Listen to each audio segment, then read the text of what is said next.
好きな人と歩いた場所もその時見た景色も振り返らず今を駆け抜け私は何と出会うの立ち止まるほど意味を問うほどきっとまだ大人ではなくて今見てるもの今出会う人その中でただ前だけを見てる10年後の私へ今は幸せでしょうかそれとも悲しみで泣いているのでしょうかけどあなたのそばに変わらないものがあり気づいていないだけで守られていませんか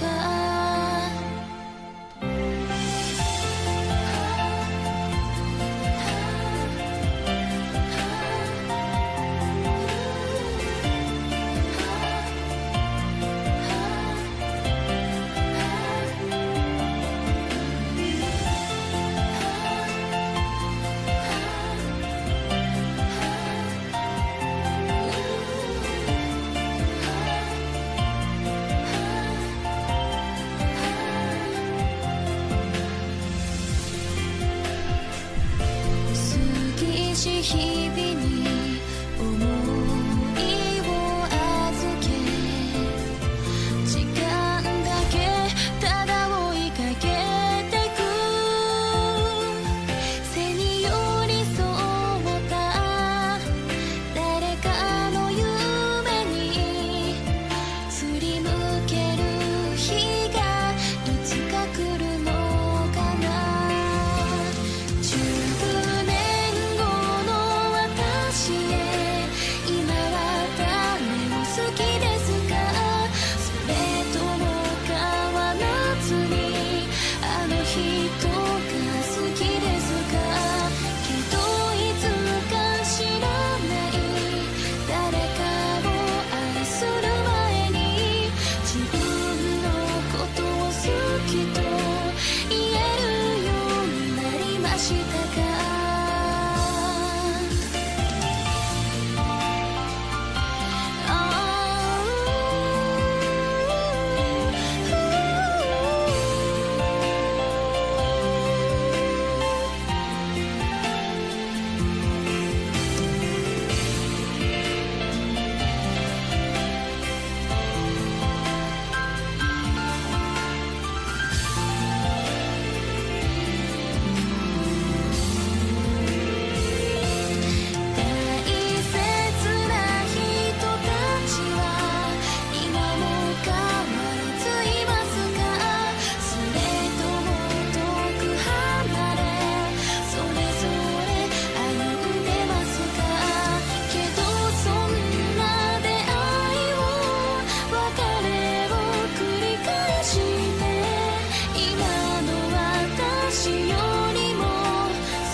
10年後の私へ今がもし幸せならあの日の私のこと思い出してくれますかそこには辛いことに泣いた私がいるけどその涙を優しく思い出に変えてください。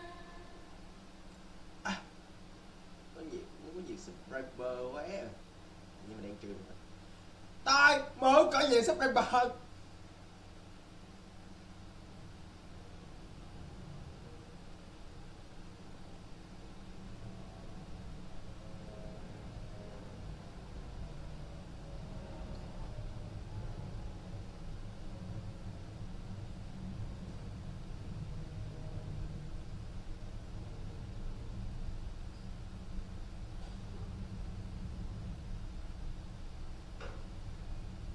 Okay, I have done the daily task.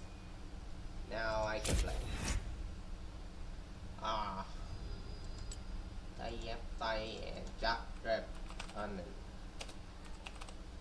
It's my task today.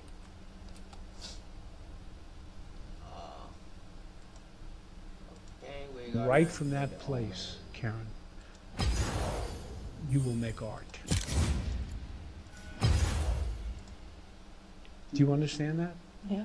About a transformation line? Now, if you can get to that deep place without the transformation line, great. That's just a technique I came up with. But if you stumble onto an I statement about a birthday cake, when my brother came home, I was hiding the birthday cake. You get rid of the birthday cake, and now you got, I was hiding. What is this truth? What is the story of your life and the truth of who you are? I was hiding. Not about a birthday cake. I was hiding in my life. And then you massage it, and it takes you deeper. Look how it brought you deeper. We should have the camera on you right now. Glad I don't have mascara. Your eyes are full of tears, and your heart is in your throat. Yeah. Now, write from that place. Don't go up. Stay there and write. And the writing, write like you talk. Don't try to be a writer. Just tell the story, and it will be magic. And you practice it. That's what I teach. People practice it, and right. at the end of the first class, of the first 7 classes, that becomes an important tool for them.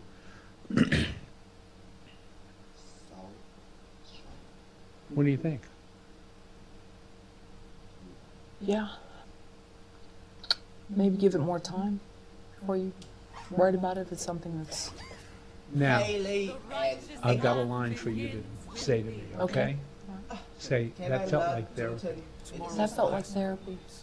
but it's not therapy. It's about how to write something that people will buy.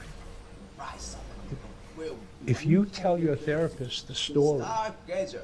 that you're not able to tell now, but that you would, and you would tell it to your therapist, the therapist isn't going to go, You know, if you start with the image of when you got in the car with your father and then do the part with the mother, it'll be a lot better. That's not what therapy's about. What? My class is about making art, Right. writing something good. So you might read what you wrote, and I would say, wow, that was amazing. But you know the part about the father? Why don't you open with that and then go to the thing about the mother? See, because we are dealing with this as a work of art. I'm not responding to you like a therapist. I'm not a therapist. I'm not here to get you to, go through your feeling about being stuck. I'm here to use that as a conduit to get you to write in the deep voice, because that voice is powerful. And when the reader hears it, when E.F. Hutton talks, everybody listens. That deep voice, you could be on the beach on a sunny afternoon, and you're reading a novel about a man in a prison wearing an iron mask. The story will transport you, the reader, to someplace completely different. And every novel, every story, every poem does that. It's intimate. It connects to the reader. You are talking to the reader and nobody else. The reader feels like this is just for me. In a way, you don't say it literally, but you say to the reader, look, I have to tell you about something that happened to me. I thought I was fine, but then I realized, and I got stuck, and my life has not moved at all. Now, there are some things I'm going to tell you that I'm not going to tell anybody else. I'm only telling you in this book. And some of the people in this story, they don't know about it. But you will know about it, dear reader, because you and I have this bond, and I'm speaking only to you. That's the illusion you create with art. So, yeah, getting to the deep voice might make you feel emotionally concerned. But that's what it is to be an artist. An artist doesn't just create with the mind. The artist creates with their soul, with their being. And you have to, that's what you have to suffer. They don't care if the dancer's heels are bleeding. They just want the dancer to jump up in the air and stay there for a long time and then come down. They don't care if it was hard for them to do it. They paid $150 for these seats. That's what they want to see. And that's what your reader wants from you. They want blood. And you give it to them. You give it to them. And then your book becomes a bestseller and you buy an island in the Pacific and retire. Do you see what the point is I'm making here? Mm-hmm. You know, because your stories are universal. They're everybody's story. But you felt the power of it, didn't you? I did, yeah. I'm not sure I'm ready to tell it, but Well, in the class you would. You'd write it. And then in the class you'd read it. And you'd be trembly and you'd feel like you're in danger. And then after you finish reading it, everybody would be moved and you'll go, I survived. I'm okay. I told my story, but I'm okay and they love the story. Okay. What else for you got, lunch? Jack? You'll be ready. I bought this in an airport. oh wow. They had one that said playwright, which I have here. They had another one that said author, and I bought that one. I don't know where it is. And there was another one that said dog catcher. And if I could find it, I'd wear it. But I can't find that one either. So, playwright will have to. Yeah, playwright, yeah. I think playwright's way better than a dog. Yeah. Well, I don't know, you know. We actually had a very stressful day yesterday because in the middle of the night, someone deposited a dog in our front yard. Oh. And we have a little wall about that high that the puppy, it wasn't a little puppy, it was, you know, but a puppy. It'll be a bigger dog. They just dumped. And at 6 o'clock in the morning, my wife went to get the paper, and she said, I need your help. We got this puppy, he's been moaning and groaning, and he's scared, and the whole thing. And so we took it in, and we fed it, and we were debating, do we keep it? Because we have a German Shepherd, and the two of them weren't, the German Shepherd wasn't crazy about it. The German Shepherd's name is Penelope, and so we named the dog Homer, you know. Yeah. And by the end of the day, we were exhausted. We realized the dog's not housebroken. We don't have time to walk it along with the other dog. It was a mess. So we finally decided we're going to have to find someone who will adopt the dog.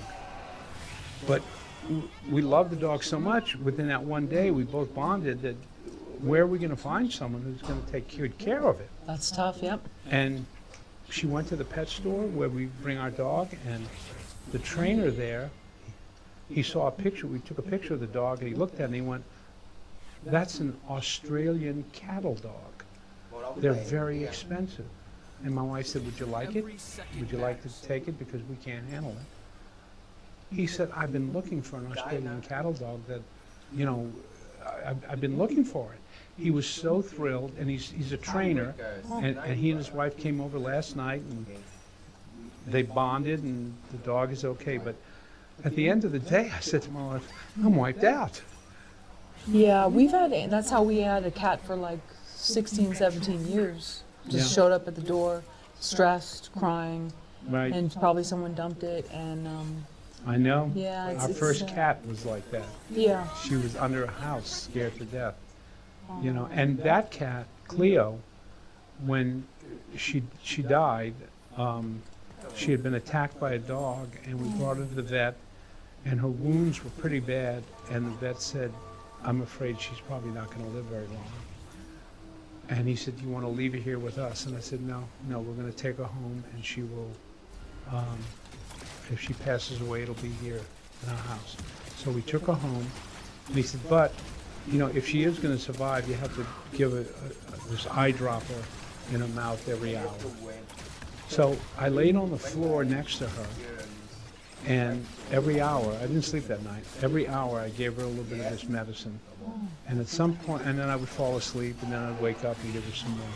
And at one point, about 4 in the morning, I think it was, when I went to feel her, I could feel We her don't sell body the had main rigor mortis had set in. It's that stiffness. And I Yeah. went, she's dead. And I just stayed with her, and then about 6:30, my wife walked in and she said, "How's Cleo?" And I said, "She died." And I started crying. I don't think I've cried that hard since I broke up with somebody when I was a senior in high school. I started crying so heavy, and then I realized what it was. I was crying for my father. Because I never grieved for my father, because it's a long story, but I kind of skipped over the grief part. And I realized, and this is like 30 years later, here I am crying, and I'm crying for my father. And just, man, it just came out. And you know, we put her in a box, and we buried her and so forth, or had her buried, that kind of thing. But boy, animals, they can really rip your heart out. Yeah, they can. And I've rescued a lot of cats, or we have, and Yeah.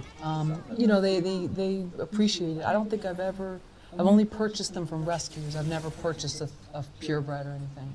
Yeah, we've always Yeah. rescued our pets. Yeah, that's Chucky, who we had to she had cancer, we had to put her down.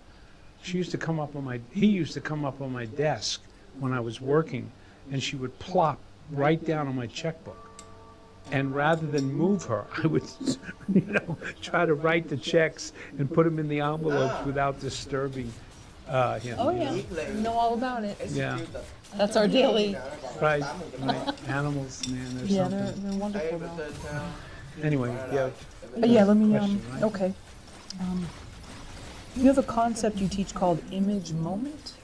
Oh, it's very complicated. Okay. And it's an But approach it's to a show don't cinematic, tell. it's a cinematic construct in writing that most people don't do because it's not intuitive. It's something you have to learn to do. But it takes a moment in a dramatic scene and how to create psychological time so that the reader is in that dramatic moment as if it was a movie. Like when you're in a movie and someone says something and then there's a pause and then they say something else and it's like, wow, one of those great moments. Oh, what will I do? Where will I go? Pause. Frankly, my dear, I don't give a damn. So when you're writing it, you're not making the movie, you're writing it. How do you create that pause and that moment of drama so that the reader feels they're watching the movie and that they're in the movie, they're watching it, and you create psychological time. The psychological time is the pause. The pause might only last a second in the movie, but psychologically it could last forever. So the husband comes home and she says, I listened to your messages today. Oh? She said, are you having an affair? Pause, pause, pause. No. So the drama in that pause, how do you make that psychological, that real time, which is only 2 seconds, psychological, so that it feels forever? Well, there's a way to, I have a lot of techniques that you do and what you do. It's a long mechanical construct, but image moment, because you're creating a moment using images and creating psychological time. It takes people a while to learn how to master it because most people want to just tell their story, and stopping and doing an image moment feels like they're not going with the flow of their story. So you have to train people to do that. Do you think that's what's missing in a lot of, let's say, first-time screenplays or films, is that psychological time, that pacing? It's too fast? A screenplay can't create psychological time. The filmmaker can create it. All you can create in a screenplay is dialogue. You can't tell the actors to pause. You can write it in the screenplay, but it doesn't mean they're going to listen to it. You can say cinematic pause here. Well, the director may go, no, we're going to do it my way. So you're not in control. All you can control is the dialogue, and even then, you'll have an actor who will rewrite your line. But you can create a cinematic moment in prose, where you create what appears to be like a movie. And you can learn how to do it, and once you learn how to do it, and get over all your impulses to not do it, because it's a technique, just like in movie making. You have to know which lens to use, and when to go in for a close-up, and then it goes to the editor's room, and then they have to edit it. That's technical. That's very technical. And the job of the editor who's editing it is to make the scene on the screen not look technical. He's got to make it work. That's not the right So way you go, to play it. wow. Major Strauss has been shot. It got lost. Pause. Round up the usual suspects. The end of Casablanca. So the editor cuts it in such a way that you, as a moviegoer, feel the psychological time. So the image moment technique I teach is technical. It's very technical. And when people learn to do it and they finally get it, they're always amazed at how it works. I just And want then- the stuff. Happens without fail. They'll say, I was reading a book the other day and there were like 5 image moments on every page. Because good writers know how to do it. But it's not intuitive. It's not something you intuitively will know how to do.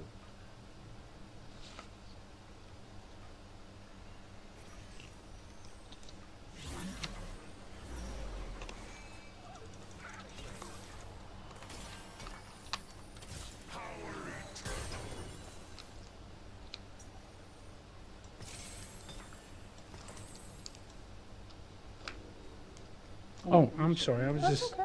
trying to put this, it's so hard to No, no put it worries. back. One of the flaws in the design that I never That's quite really cool. made perfect. That's really cool.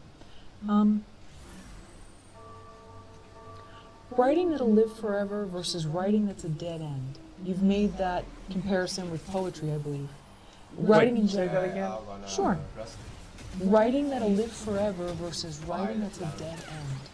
Versus writing that's a dead end. Is that, what is your question? That's the question.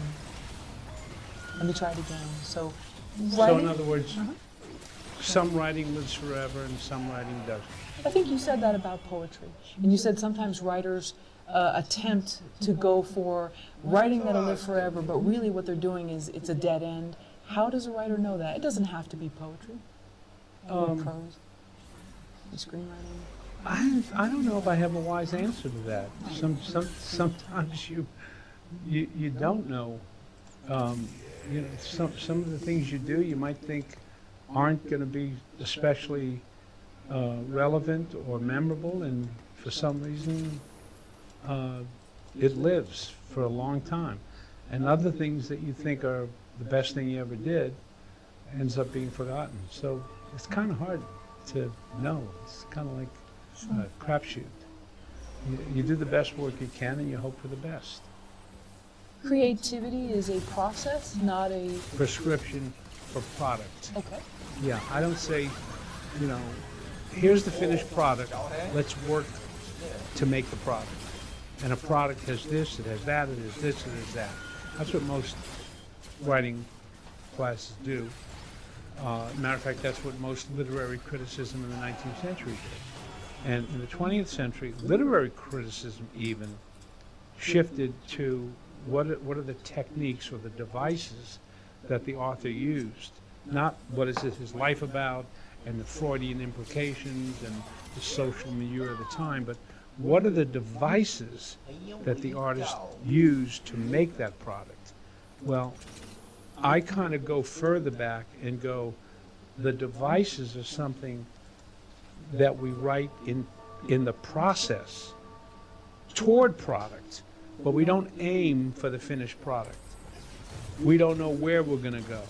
The creative work is about the process, working on the concepts, the exercises, not on a prescription for a finished product. So the concepts I teach in method writing are not the end product. They are the process impulse. So all the concepts I teach, not just in level 1 and 2 that we kind of talked about, but in level 3, 4, and 5, and then the levels beyond. I have a whole bunch of levels. It's about the process. I'm always wanting the artist to honor the process, the way you work, not what you're aiming for, but just let the truth of the impulse of your process find its way, and then when you finally get your novel or your story or your poem, you won't have headed there. And my analogy in sports is, in golf, you don't aim to get the ball in the hole. You hit the ball correctly. You get the right club and you swing correctly, and if you do that, it'll go where it's supposed to go. But you don't aim to put it in the hole. So you go through your process and let the end result take care of itself. So that's what I mean when I say the creativity is about the process. Matter of fact, isn't that the term they use? They say the creative process. So if you come from the process, the product will emerge, and it will always surprise you. It will be unexpected. You didn't expect to be stuck. We started out with, I'm really thinking about da-da-da. And by the time we got through going through some of the techniques of the other side of the coin and other things I didn't bring up, you end up being stuck and writing about that subject that you didn't expect to write about. So that's what I mean by, it's not a prescription for product, it's a process. Do you Does that make sense? It does. Do you see a lot of writers that come in with the product mindset? Everybody. You think everybody starts out that way? Sure, we're all human. We all have, ideas, things we want to do. Most people have some kind of idea what they want to write about, and they're always surprised that in some way they did do it, but they took a route they didn't expect. And if they had gone straight for it, it wouldn't have been what it ended up being. And that the unexpected path there was what makes it interesting, not where they got it. Why is it important to outline the story before you start writing it? It's not important. I would never suggest anybody do that. That's exactly what I just finished talking about. That's where you're looking at your product and fitting your feet into the shoes of the right size, and you're not in any creative process at all. I would never tell anybody to outline your story, except there's two exceptions. You would make an outline of your story if you're being paid. And this is the other component, because if you're just being paid and this other component isn't there, then it doesn't apply. You're being paid and there's a deadline tomorrow or at the end of the week. Well, okay, they're paying me. They want me to write a story about ballistic missiles. Okay, I'll do the best I can with my talent. I'll outline what I need to do, blah, blah, blah. I'll get it done in a week and I'll make $5,000. But if they're not paying me and there's no deadline, why would I go with an outline for the product when the creative process is much richer and holds so many unexpected marvels? That's what I want to bet on. I want to bet on that horse, the unexpected marvel that will come from the unknown and the unexpected of the creative process. Why would I do it? If no one's paying me and there's no deadline, why would I purposefully sabotage my genius, which doesn't come out all the time anyway, if ever? I'm not going to make an outline, because then I'm bound by the outline. So you don't need to know where you're going when you're writing a story. It's not about needing to know. You are better off if you don't know. If you know, you're probably going to be in trouble. It's like love. I'm not going to fill that blank Tell in, me, but I want to hear it.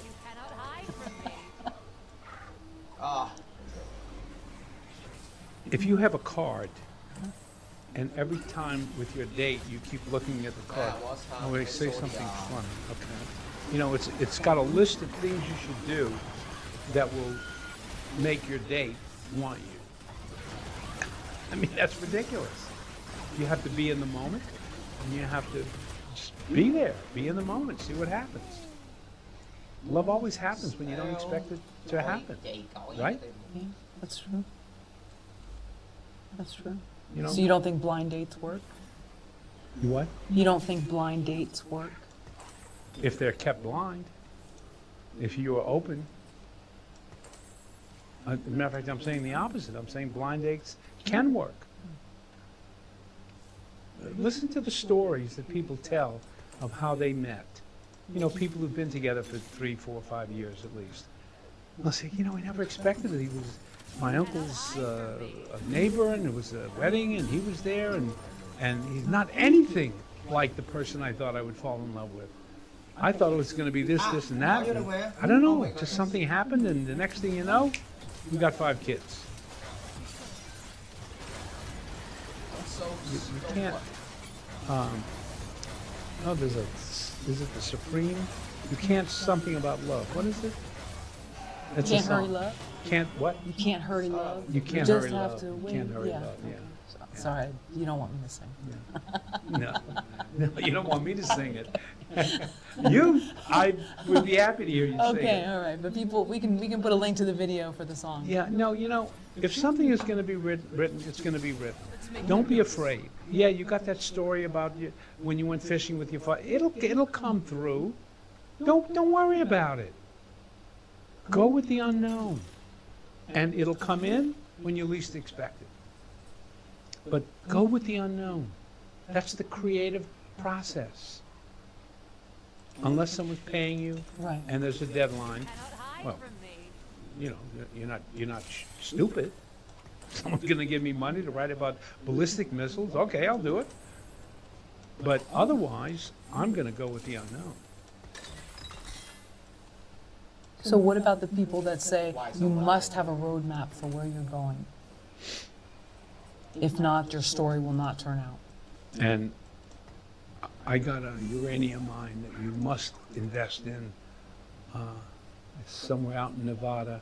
You give me $10,000 of your hard-earned money, and I'll make you $1 million.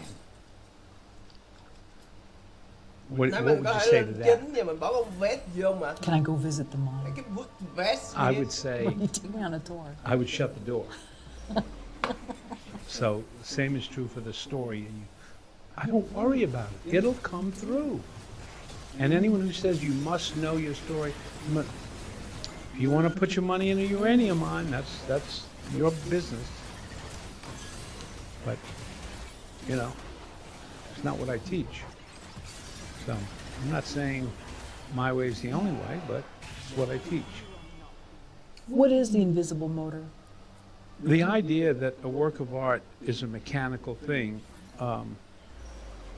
that's an analogy I use, but I discovered it goes all the way back to the Russian formalists who looked at the form rather than the content. In other words, not the story, but the devices you use to make the story come alive. And they felt that a work of art was like a machine. And it worked, as I said. And one of the analogies this guy used, a man named Victor Shklovsky, he said it was like a car. And he said some other things, but I go slightly different direction. There's 3 things with the car. There's the engine, there's the inner structure and decor, and there's what the car looks like on the outside. What the car looks like on the outside is your story. That's your story. A lot of people write their stories and there's no engine and there's nothing inside. It's like a fake set on a movie, you know, a movie's lot.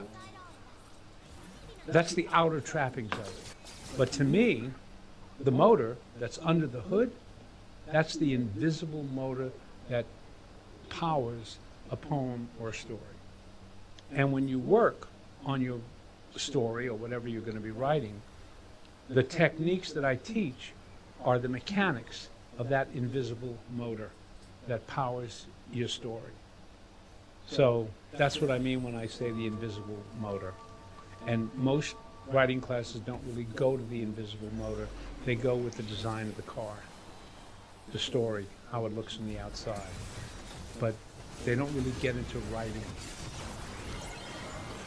I want to make people better writers, not better plotters. When you're on a plane and someone says to you, what do? You don't say, oh, I'm a plotter. Oh no. I want you to be, you know, the one who makes the story go because of the engine. If I got in a car, the most beautiful car in the world, turn on the key, it doesn't work. I don't want the car. It's got to go. What makes the car go? The devices that we learn how to write in an authentic voice, then learn how to use the other 4 voices. Then I have other levels where I teach other devices. But these are devices that actually facilitate the creative unknown. And what's the oil in that engine? What if I'm low on oil and now these gears and these different parts are going to start grinding and pretty soon the car is going to stop working? That's What a is- good question. No one's ever asked me that. What's the oil? Whether it's synthetic, vegetable, whatever I'm running on, what is that oil that's keeping this story? Your emotional truth. That's the oil. If it's not coming out of here, it's not worth it. It's just imagination. It's just good up to a point. But it has to have an emotional truth. What's the emotional truth? So that's the oil. Okay. Look at the oil you had a little while ago. That's true. I mean, that was a lot of oil, kiddo. It was an oil spill. And if you can hold on to that oil, not just for the story you would write about being stuck, but other experiences you might write about that same oil applies, now your story is going to be compelling for the reader. Right. You don't need an outline. You don't need a plot.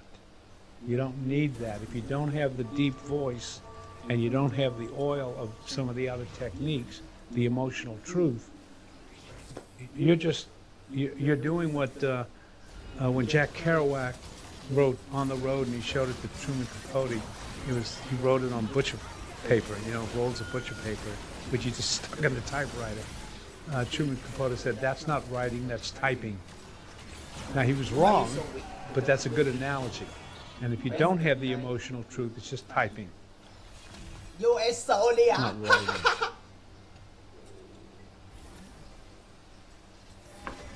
Okay. What's up?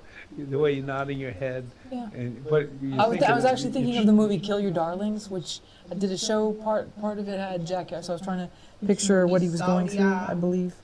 His character was in the film. So that's where I went to. I was Right. thinking of, Right. did he go to France and people think he was homeless? Or am I getting him Now, mixed who are up? you talking about? Jack Kerouac. Am I getting him mixed up with someone else where he went to France and he became very disillusioned because people thought he was homeless? No. No, I'm thinking of someone No, else. he lived with his mother. Okay, wrong person. All his stories about him being on the road, he went on the road a few times. He basically lived with his mother and typed. And typed, okay. But he drew on his experiences. He was a great writer. And he drew on his experiences. And boy, you read On the Road, and man, that book is, the poetry in it comes from the emotion of his deep voice. Just every once in a while, I read the last paragraph of On the Road. You just read that last 2 or 3 paragraphs, the last page. Man, it's great. And I just read it, and it sometimes helps me find my I voice. don't know. Where's Lulu? Try it sometime. Do you remember what exactly the paragraph is? Not word for word. Why am I Lulu? I can't quote it. You'd have to read it. If I had it here, I could read it. But, Fair enough. it's a beautiful, beautiful piece of writing. It's like a piece of music. Sometime I will read a paragraph or a page out of a book that I know the way I would put some music on, because I know it somehow gets me in the mood or it touches me in a certain way. So same with writing. I'll read something and I'll read the end of Ulysses with Molly Bloom's speech where, they're on this bluff and he's been trying to get her to make love to him, and finally she thinks, oh, what the hell, as him as anyone else, what the hell. And then she asked him to ask her again, and he asked her, and she said, yes. I said, yes, I will. Yes. I'll read those last words in Ulysses, and man, I hear the rhythm of that voice. It just really connects me. There's a lot of books, things that I'll go and read. I'll read the opening of Dante's Inferno. Midway through the journey of my life, I found myself lost in a dark wood. I found myself lost in a dark wood. How do you find yourself? By getting lost. Midway through the journey of my life, I found myself. Now, literally, it means I suddenly, I was there. You know, like I found myself at the East Gate. I found myself in the back room. But if you think of it literally, midway through the journey of my life, I found myself lost. And that's how I found myself, by being lost in a dark wood. You know, in the dark truth of your soul, and of being stuck and where you went when you went to the deep voice. That's your potent place. That's the oil that will make your engine run. And if the engine is put together right and you've got these techniques that you know how to use, Indy 500, winner. Is that why you love writing poetry? The rhythm of the writing? The rhythm of the word? Well, the rhythm is the rhythm of the voice. It's only a... I mean, that's the rhythm of the deep voice speaking to someone else in a very intimate way and connecting with them, you know. I talked about my dog Jessie, who she had cancer. We had to put her down. It's in one of my books. I like different sizes. I like when I'm doing a book, I like to think, what size do I want it to be? Like Lucky Finds with all the cards. Now most of my books are going to be, you know, the normal size of a book. But once in a while,